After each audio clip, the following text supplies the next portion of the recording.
Okay,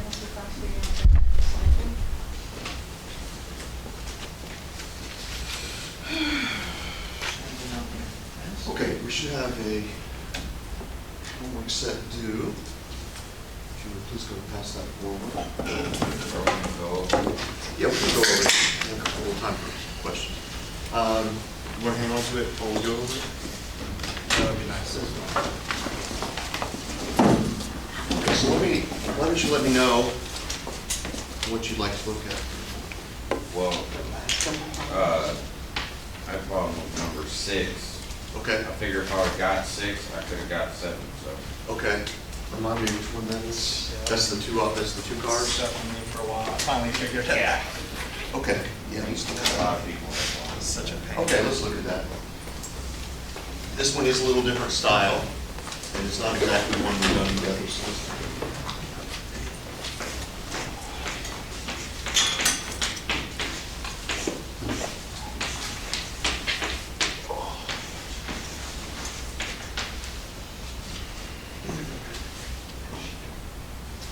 So we've got a traffic light. At the instant the light turns green, we've got a car which starts moving with constant acceleration.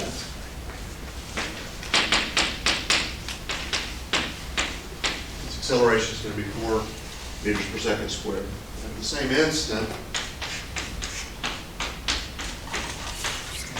we're going to have a truck which is coming through, and the truck is coming through with constant speed.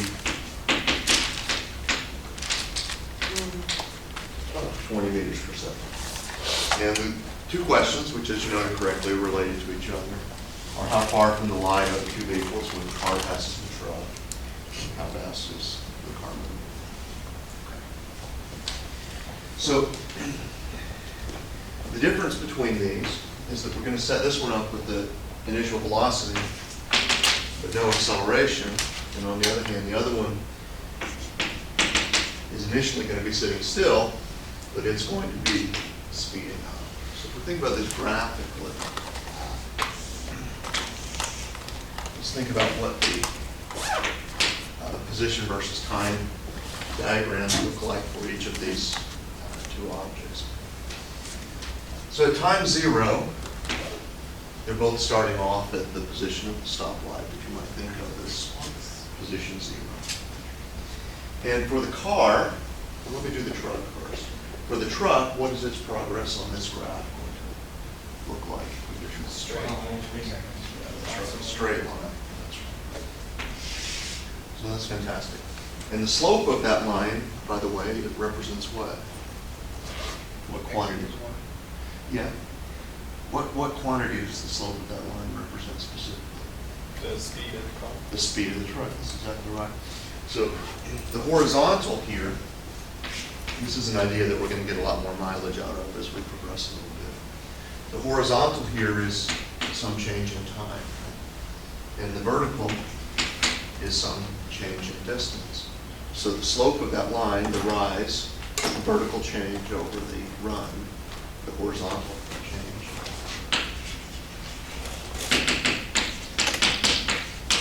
The slope of that line is actually distance over time, so it's the velocity. And the fact that the slope of this line is staying constant is telling us that this object is moving at constant velocity. In a certain amount of time, it moves forward a certain proportional distance. And that slope is never changing. If the slope were like this, that'd be going faster. If the slope were like that, that'd be going slower. What would this slope be? Stop. Yeah, stopped. Time is passing, but we're not moving.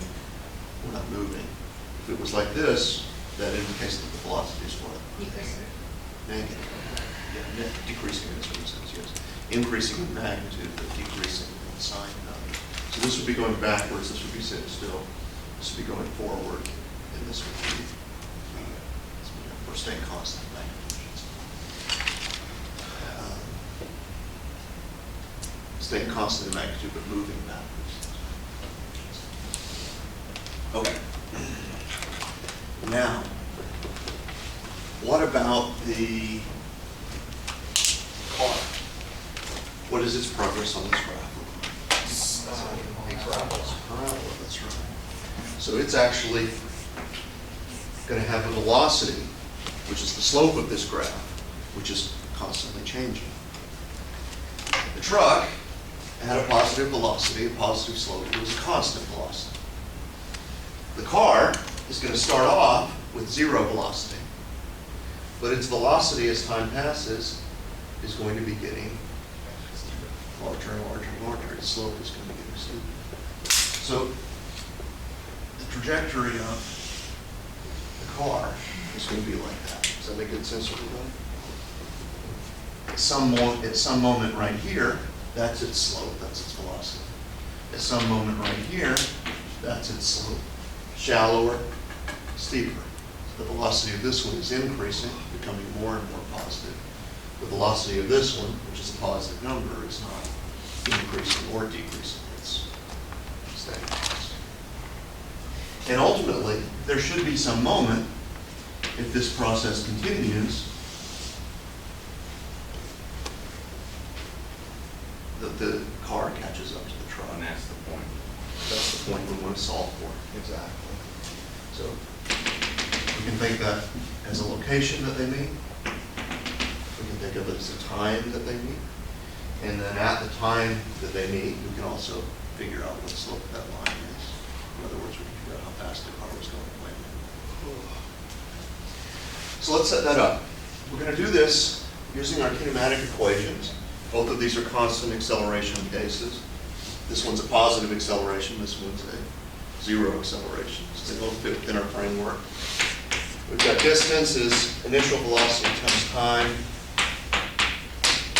plus acceleration times squared equals 2. So in a nutshell, what we want to do is write this equation once for each of the two bodies and then impose the condition that their distance traveled is identical. And we should be able to figure out at what time that happens. So distance for the car's initial velocity is 0, but it's got the acceleration. So distance for the car, this term's not relevant, but we have 4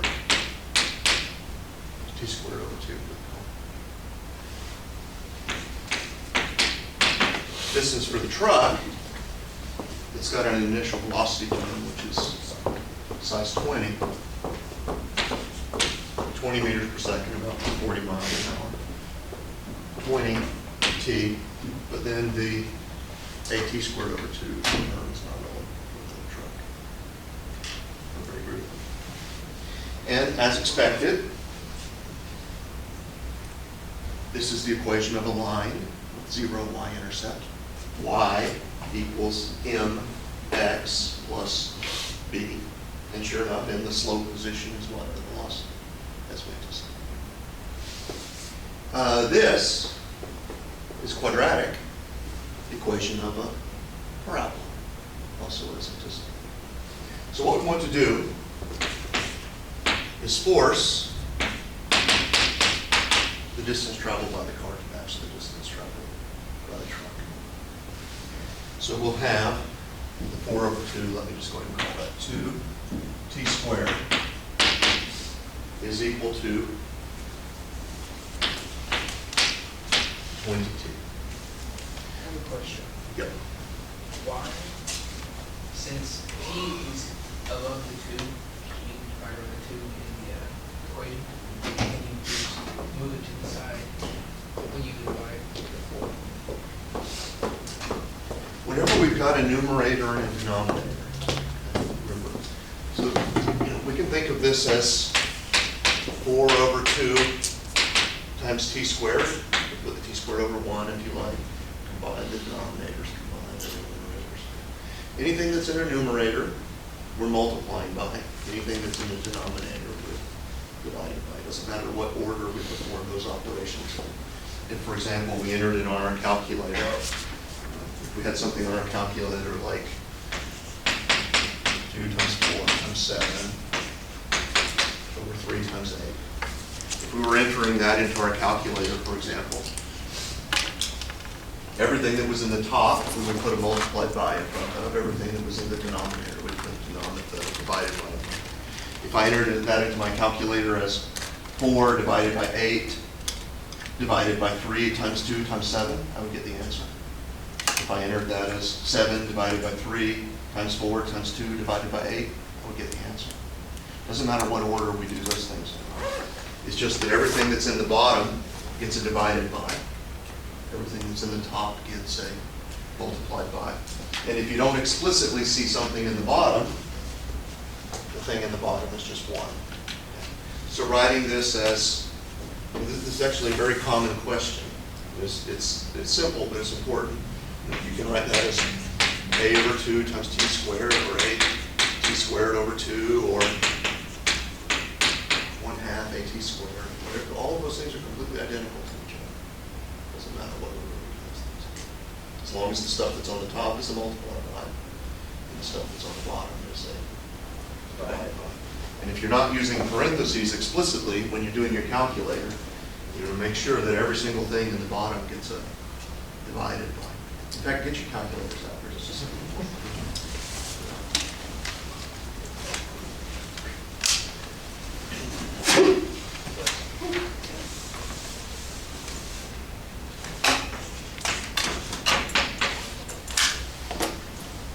Should calculate that for me.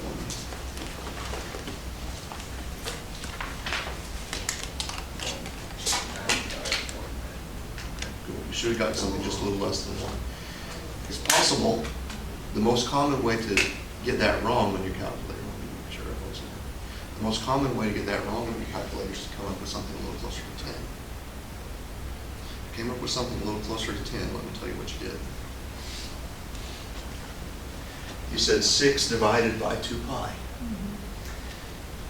Here's the way your calculator heard that, because your calculator didn't hear what you thought you told it.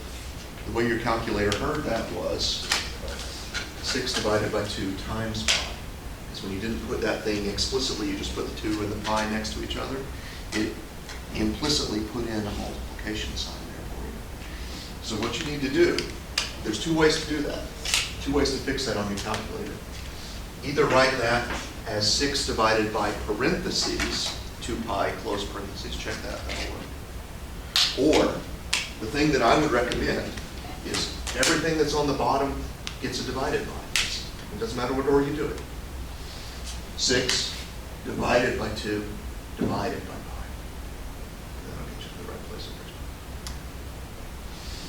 Does that clarify the question? Everybody 100%? You also got a button where it actually does the fractions, like on. Oh, yeah, I wouldn't recommend using that button. But it's interesting.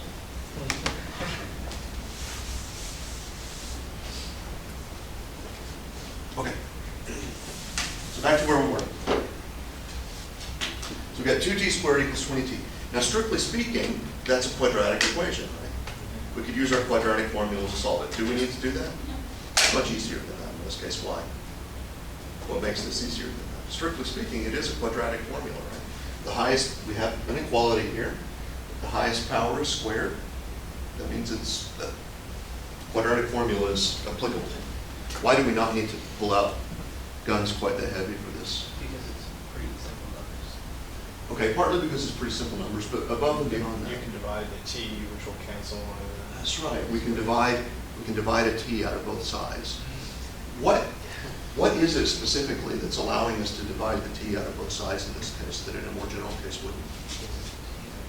The t's on both sides. You're getting very warm. There are numbers attached to it.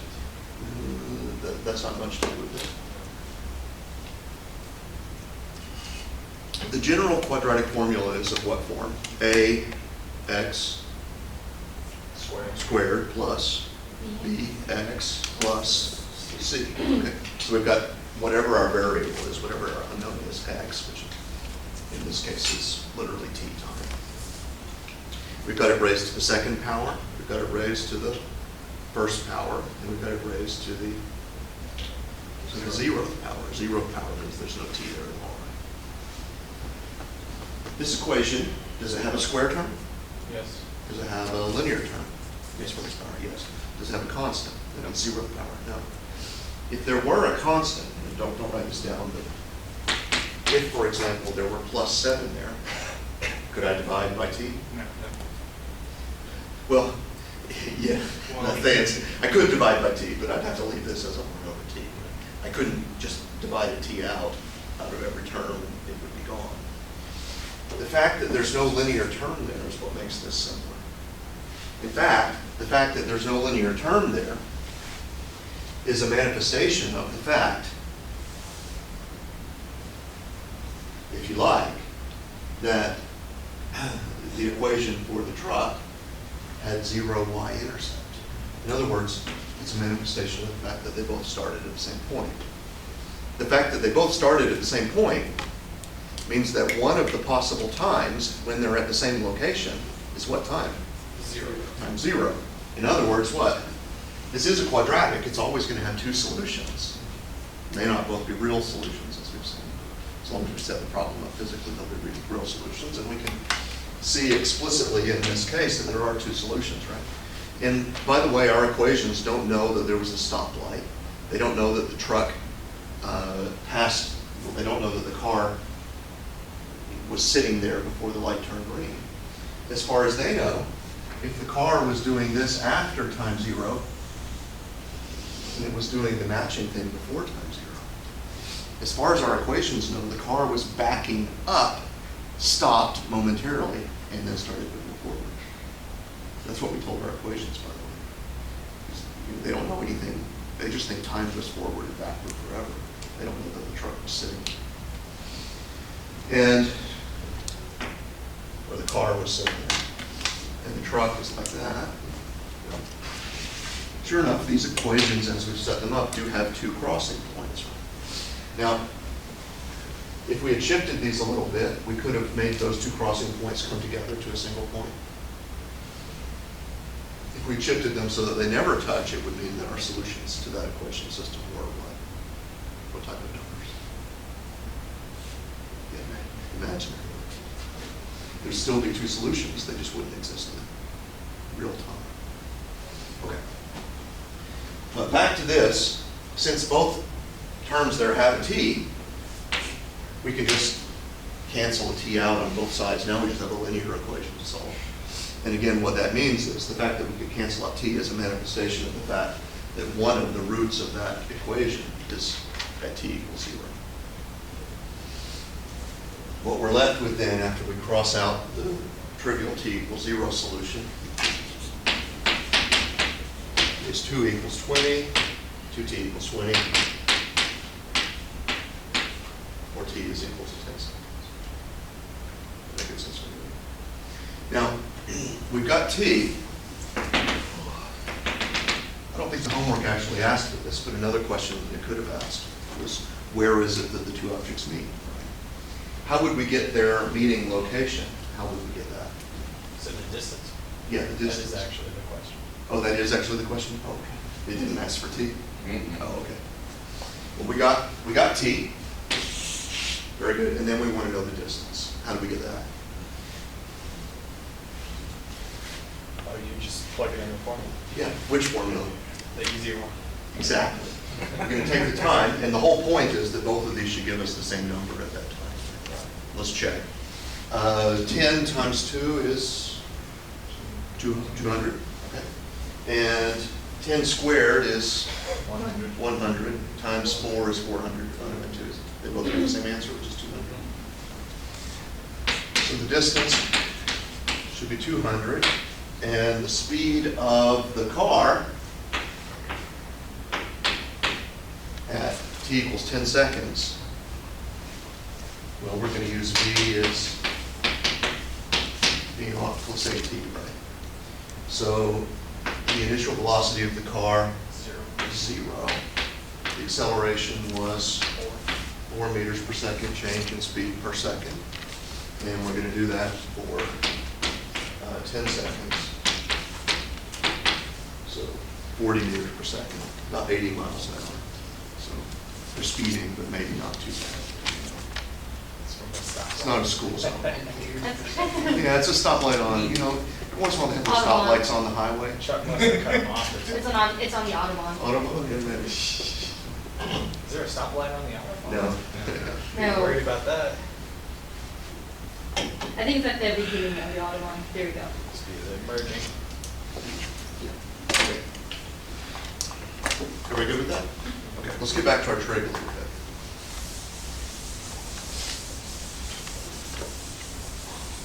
problem, oh, any other questions from the homework? Okay, perfect. Okay, let's get back to our trig then.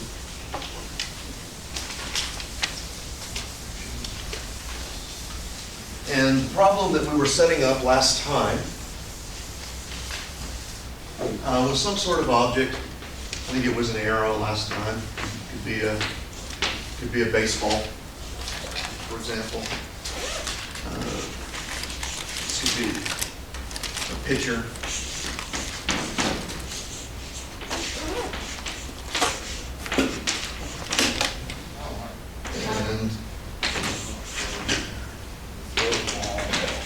And the ball's going to travel, some distance. Play it back here. There's catchers. Sitting there ready to go. Okay. The question could be, for example, how far does the ball drop in the amount of time it gets to the catcher? This is a slightly different question than the one we asked last time. I'll show you how they're related to each other. The question could be, how fast is it going when it gets to the catcher?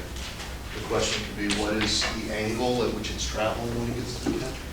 This is almost the same question that we asked last time with the arrow. The only difference is last time with the arrow, we didn't quite finish that problem, but we sketched it out. These are sufficiently similar. With the arrow, we were saying we're going to shoot the arrow sideways and let it hit the ground. So in the one problem, we started off with the thing moving sideways, and the stopping condition was going to be the amount of vertical distance that it had traveled. In this case, the stopping condition is going to be the amount of horizontal distance that is traveled. So what's the distance between the pitcher mound and 90 feet. 90 feet? Okay. No, 60 feet. 60 feet. Oh, it's 90 between the bases, is that? Yeah. Okay. So 60 feet, that's 20 meters-ish. And let's say he's got a little bit of elevation from the mound there, right? So let's say this distance is 2 meters, maybe. Now, the catchers, well, we don't know that. We better not plug that in, right? We're going to figure out, based on once it gets to the catcher, how much it's risen and fallen. If we put in something reasonable, maybe it'll be, of course, maybe. Yeah, let's see. Let's put an initial speed on this thing that's more or less reasonable for a baseball. So, Major League fastball is 90 miles an hour. So, this, slider or curveball, something less than 45 meters per second. Let's make it 40 meters per second. Say. How long is the ball going to take to get to the home plate? Half a second. So as it's traveling sideways, it's going to take half a second to travel horizontal because it's neither speeding up nor slowing down in the horizontal, right? But as it's traveling sideways, it's also falling. So the question in a nutshell in this problem is going to be, how far does an object fall in half a second of time?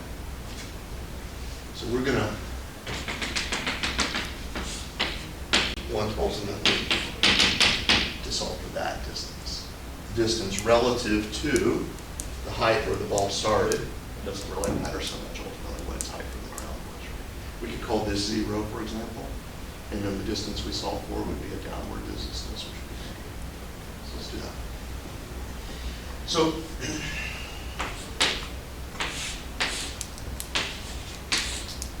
the strategy in these cases, as long as our motion again is constant acceleration motion, it's going to be not so different from the one-dimensional problems, in a sense.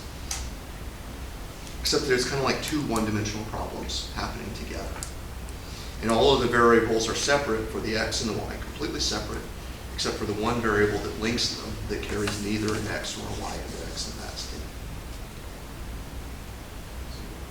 what variable? Time. So the time links the x and the y motion. So in most of these cases, I'll show you a case in just a second where it's a different sort of scenario. But in most of these cases, we've got, basically speaking, either the horizontal or the vertical motion easier to describe than the other. We want to pick one or the other, which has enough information provided to us that we can solve for the time. And once we get the time out, we can substitute it into the other one that we don't know enough about. So in those scenarios, we can think of each of these as our same sort of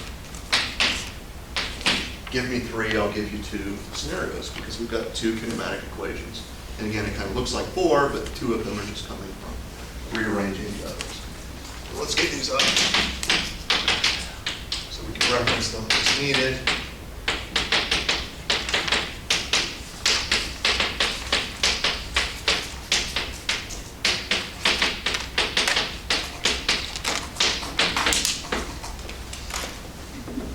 Now let's make a little bit of a inventory of what it is that we know and we don't know.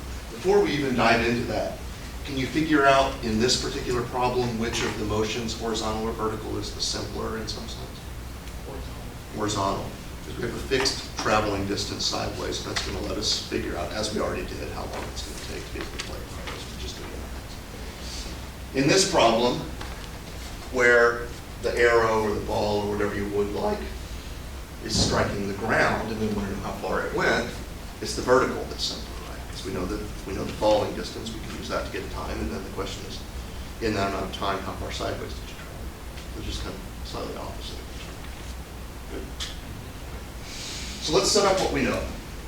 In fact, what I'd like you to do, based just on the information provided, and of course the fact that the ball is in a gravitational field, no wind resistance as usual, to simplify the scenario. The wind resistance is very important actually in baseball, as we'll describe it. But to simplify the problem, no wind resistance. So see if you can fill in what it is that you know and what it is that you don't know for the horizontal X motion and for the vertical Y. We'll take the normal coordinate system as such.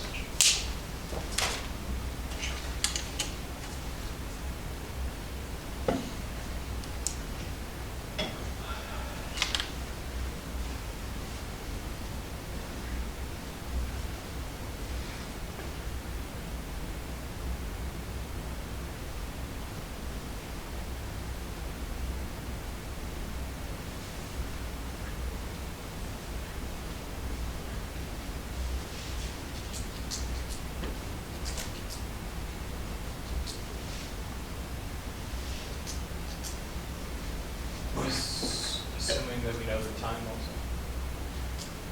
also? No, that's not given to us in the problem set up. It's just we were able to do this process in our heads because it was relatively simple. Let's start with what's given. Okay, X direction, what is given? Distance. Distance is, what else is given? Initial velocity is 40 meters per second, meters. Anything else given in the X? Okay. Very common problem. Let's make sure we fix that. So the question was, the catcher catches the ball. Doesn't that mean that the final velocity is 0? Whenever we talk about final velocity, we're talking about the final velocity just the instant before the catcher catches the ball. Because when the catcher catches the ball, he exerts a force on the ball to slow it down, which is a different sort of acceleration. That means that this is a different problem. We're no longer talking about the same constant acceleration problem that we were. So in any sort of scenario, the same sort of, this comes up a lot when we think of objects falling and hitting the ground. No, it's not the ground stopped, it's a final velocity. No. It's the speed right just before it hit the ground. So Would the acceleration be 0 then? It's constant? yeah, the acceleration is 0, and what's constant? The speed. The speed is 0. Velocity. So the velocity is constant. The acceleration is also constant, but it's constant with a special value, which is 0, which means that the velocity is also not changing. So acceleration is 0, and why is acceleration 0 in this case? Because there's no wind resistance. Yeah, there's no wind resistance, and gravity pulls which way? Down. Down, not. Sideways. So, what things do we have capacity to solve for? Time. And Let's say Final final velocity. velocity. Yeah, in some sense, we trivially kind of already know that, right? It would be. You could say, if you liked, because we have no acceleration in our fund, that's a simple enough thing there, just kind of instantly observe. Y direction, what do we know? Acceleration. Okay. Is? Or we're using 10. Either which way, but the thing that's important is the Units. units are important. What else? G. It's G, but what else do we need? Negative. Negative. So G itself is a positive thing, either 9.8 or 10 meters per second squared, as the case may be if we're rounding or not. But G itself is positive, but because we've called the up direction positive, we need the acceleration downward to explicitly carry a negative sign. It's not absorbed into G. G itself is defined always to be positive, so we stick the negative out in front explicitly. What other equations, what do we reason for that? It's convention. I think it also allows you to have the freedom to choose your coordinate system later as you like, and it's less confusing if you define G than just G itself is a number, which is an absolute value. And then and we know that gravity pulls down, and then depending on whether you call down positive or negative, use the sign that's appropriate. I think that's the simplest way.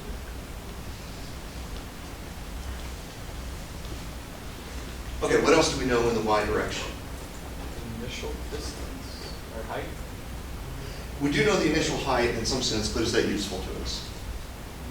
I think so. Because it will determine like where like how far the distance travels downward.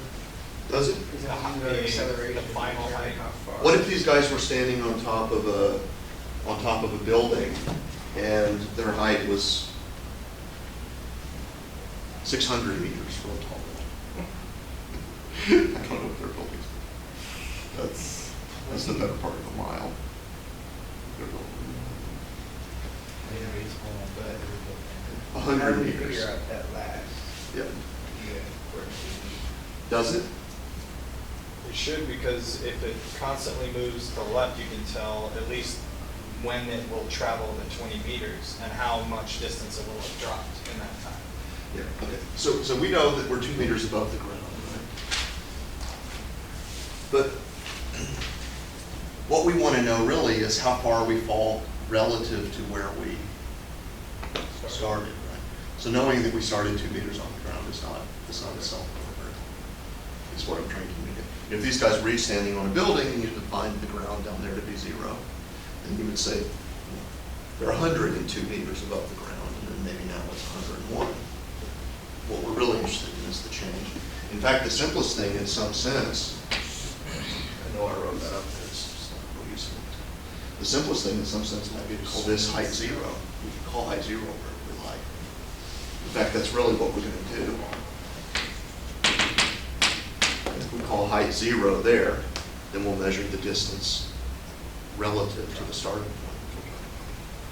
Okay, so what else do we know in the Y direction? Anything else?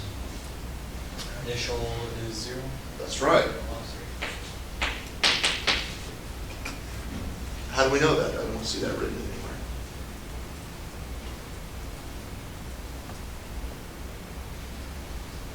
Well, what the graph is trying to imply is that the initial velocity is what? 0. 40 40 meters per second, but in which direction? Solely X. Solely horizontal, yeah. That's what the graph's trying to imply. So since the velocity initially is solely horizontal, the vertical velocity component is 0. Okay, anything else that we know here? Do we know the time? No. Do we know the final velocity?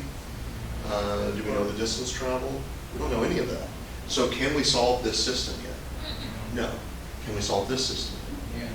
And that's the sort of more formal version of the thing that we did in our heads earlier. We're saying the horizontal motion in this case is simpler. What we mean by that is it's the system that can be solved first. But then once we've solved this system, we'll have the one variable that's free to move between the two charts, right? We'll bring it over here. And then once we get t there, now the system goes. So we want to solve here for t. So we can pick whatever equation we like that's useful that involves t.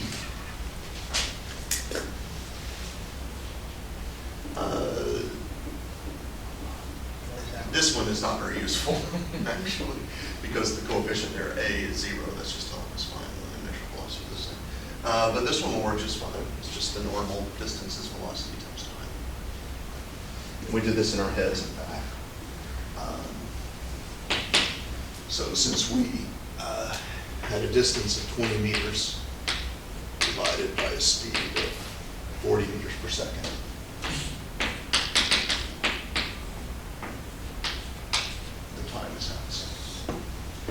see the units they're working in.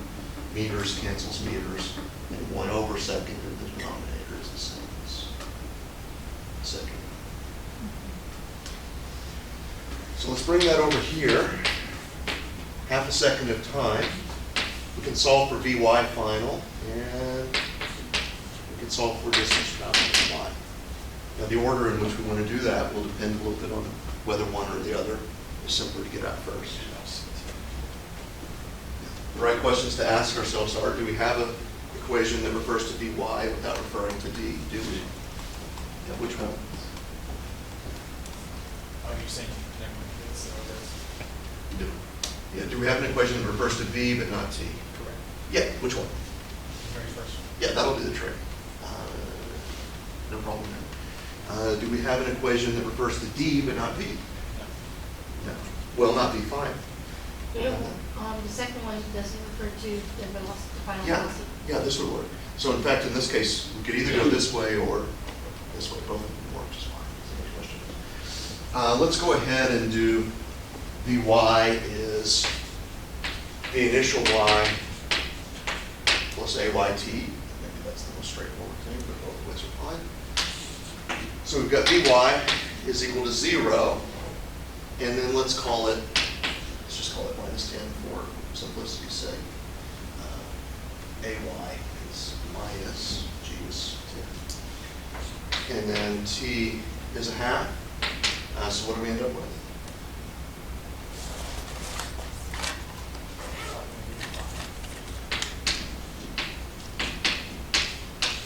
Negative 5 meters per second. And then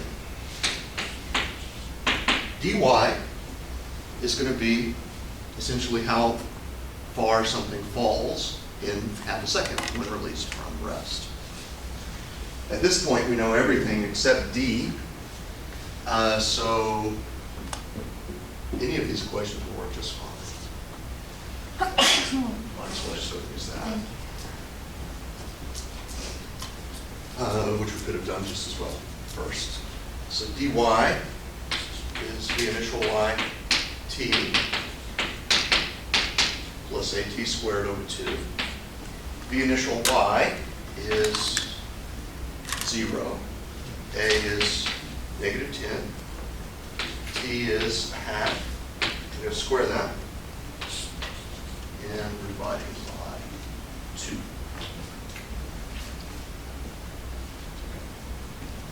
Give a number for that. Negative 1.25.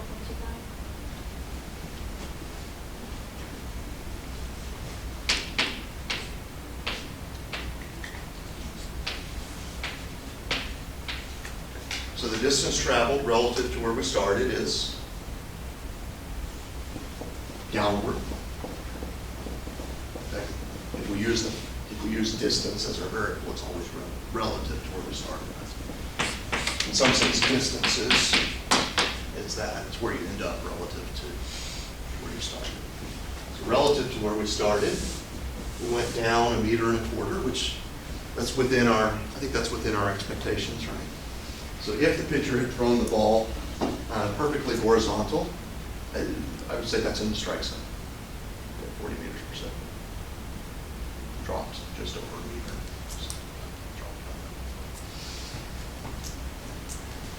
I'm going to ask another couple of questions here, which are going to tie in actually to our discussion now of trigonometry. We really haven't done a whole lot of we need trigonometry because we have the two-dimensional motion. But anytime we're doing two-dimensional motion, we have opportunities for angles and discussion of trigonometry. In this case, we didn't need it at the beginning because we were 100%. We were 100% horizontal already. But we do need it over here. So in fact, there are two questions I want to ask now about the final state of the ball. Can you guess what the two questions are? What's the angle the ball's traveling and?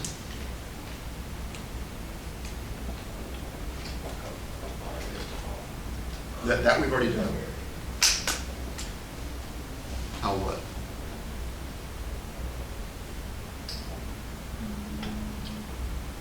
How fast is it moving? That's it. How fast is it moving? It's total speed. What's that? There's no wind resistance, but be careful.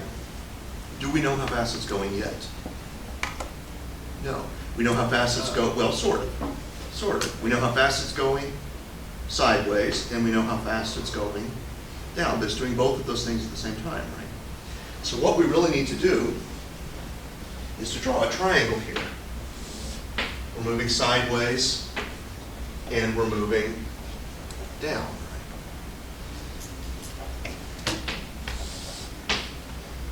So this represents our x velocity. This represents our y velocity. So, depending on, notice that we've drawn arrows on each of those things. I'll elaborate on that in just a second. Depending on how much downward we're moving relative to our sideward motion at this final instant right before the ball is caught,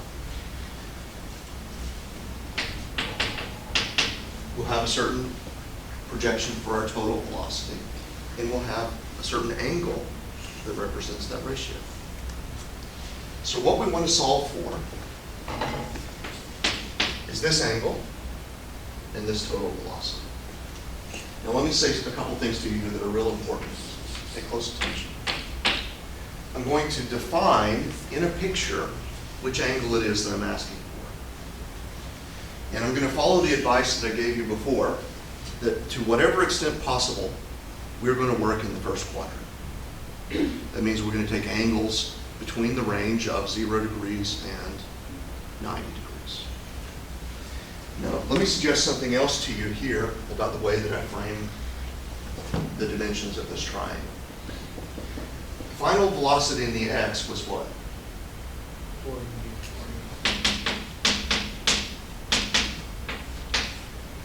Final velocity in the y was what?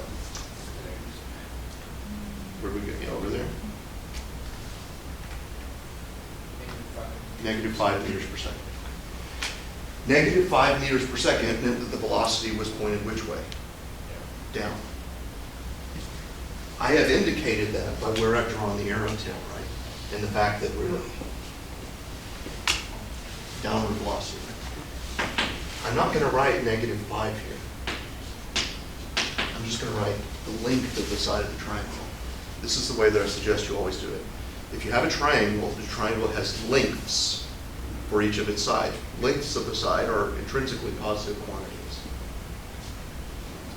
The negativeness is contained in the arrowhead. So when I have a drawing with arrowheads, I'll write absolute values next to it, magnitudes. If I ever pull something off of a drawing and put it into an equation, if the arrow was up or right, I'll write a plus. If the arrow was down or left, I'll write a minus. So that's how I'm going to move from an equation to a figure, or from a figure to an equation. This will save us a lot of grief if we do that. And in that sense, this angle, I mean, you could say, well, this is a positive angle, that's a negative. If you're thinking in quadrants, that's a useless thing to do. This is a triangle. I don't care which way it's turned. That's a triangle, and that's a positive angle in the range of 0 to 90 degrees. This is a positive length. That's a positive length. That's all we need. As much as possible, we can try to work in the first quadrant. Let's simplify things for us. So, we need to get each of these. Let's start with that. How are we going to get the total velocity? Pythagorean theorem. That's the hypotenuse of the triangle, right? So Pythagorean theorem, which we'll prove once we have a little more experience built up, a few new techniques, we get some more powerful techniques, we'll work that out from scratch, demonstrate why it needs to be true. Pythagorean theorem says the sum of the squares of the short sides is the same as the square of the long side. So the total then is the square root of 40 squared plus 5 squared. Is that clear to everybody? Simple. Let's put that into our calculators and see what we get. 40.31. 40.31? Yeah. So that little bit of down didn't change the thing too much. Yeah. In fact, another way to say that is I've not drawn this triangle to scale at all. Is this 8 times longer than that side? If I had really done that, half, half, half. If I had really done the thing fairly, is this much longer than that? Not much. Yeah. And that angle, I don't know, what would you estimate for the angle? There's 45, there's 22, maybe 5 degrees? But let's check it. How do we check? How do we do the math? Wouldn't it be? Yeah, put your bets in. How do we do that? What's the relevant trig function? Okay, that's true. We could do sine because we now know the hypotenuse, right?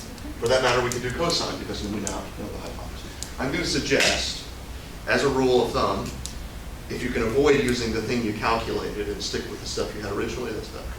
Less rounding error So we use accumulated. tangent then? Tangent, I think, is a smarter thing to do here. So the tangent of our angle is the opposite side, which again is a positive magnitude in our point of view. So the opposite side is 5, and the adjacent side is 40. So let me remind you of a few things. To solve for an angle that's buried inside a trig function, we need to undo the operation of the trig function. Right? The way that we described it the other day, which I think is the most intuitive way, is if you had a list of angles, then you would have a list of tangents corresponding to that angle. So when you use tan theta on your calculator, you're going from the angle to the tangent value.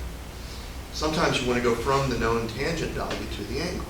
So instead of reading column A to column B, you're just reading column B to column A. The way that your calculator notates that is with the arc tangent or the inverse tangent function. Yeah, that's right. So this is the way we're going to do it. Just as always, we're going to do the same thing to both sides of the equation. But we got to undo the wrapping up of that angle theta. We'll finish up here real quick. Inside the tangent function. So we got to do our untangent function. I think that's going to be important. This is our untangent function. The inverse, the undoing, is notated like that. Once again, this is not an exponent. That is not tangent to the negative 1 power. It's just a symbol that means undo the tangent. That's all it means.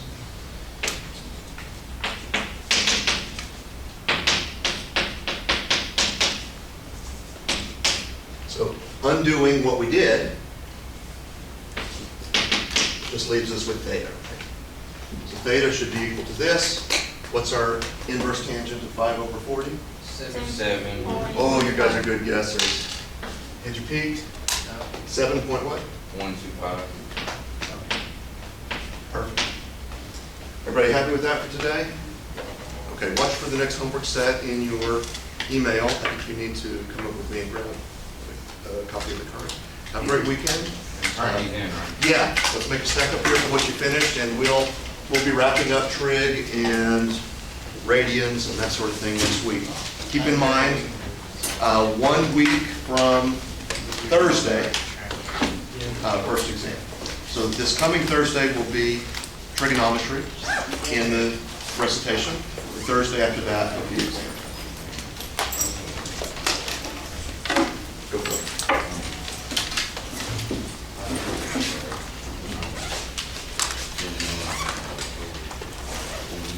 Where's the planetarium? The what? The planetarium? Are they That's a for the very observatory? interesting observation. I don't know, I've never And been. there is something there. The observatory is 10 miles. No, towards the the- planetarium. Oh, the planetarium's Yeah, here. that looks good. You just go down the hallway. Yep. Where at now? Is there a building? Good observation. I Just can right show here? you. There's even an entrance to it from outside. I didn't know that. I wonder, do we go straight to the planetarium or do we Are you not going for your, meet in lab? you're supposed to meet in line first. At least that's what it said in, That's what I thought too.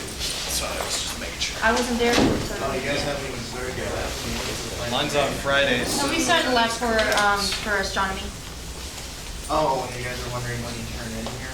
No, we had to go to the planetarium this week, so, Oh. and we haven't been before. We usually just meet in like a lab. Sorry. Okay, I'm just gonna ask this just out of the blue. Does anybody have a knife so I can cut this off? Not on you today. I have car keys. That's some scissors upstairs. My bag broke, so I'm just like, you know what? It's not on. So once you figure something, if you notice something like that Yeah, a long time ago, you Yeah. didn't have all the, you might have been onto something. then where would you go with it? Where would you go with it? Well, if you had a telescope, you might be looking, but I don't know how easy it is to see things But like could, that. then, would you be able to figure out anything else mathematically, like as far as, is there, well, you need a telescope to notice You need a any telescope. distortion of gravity or? You know, that's a very interesting question. It's obvious there's something there. That's right. If you didn't know anything but That's those right. And calculations. my impression, although this is not an area in which I'm an expert at all, my impression is that the presence of the astrobelt is not coincidentally connected to the sort of shepherding action of Jupiter in particular. So the gravitational effect of Jupiter, if you knew that Jupiter was there, and if you really knew something strong about gravitational dynamics, you might kind of guess that that would be a good place for broken objects. Right. Maybe. It's not- But it's not, that's not a place I'm an expert, but my impression is that those things are very deeply connected.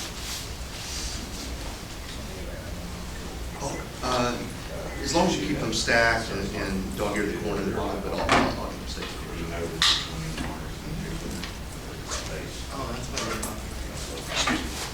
about. I mean, maybe Oh, there is. if you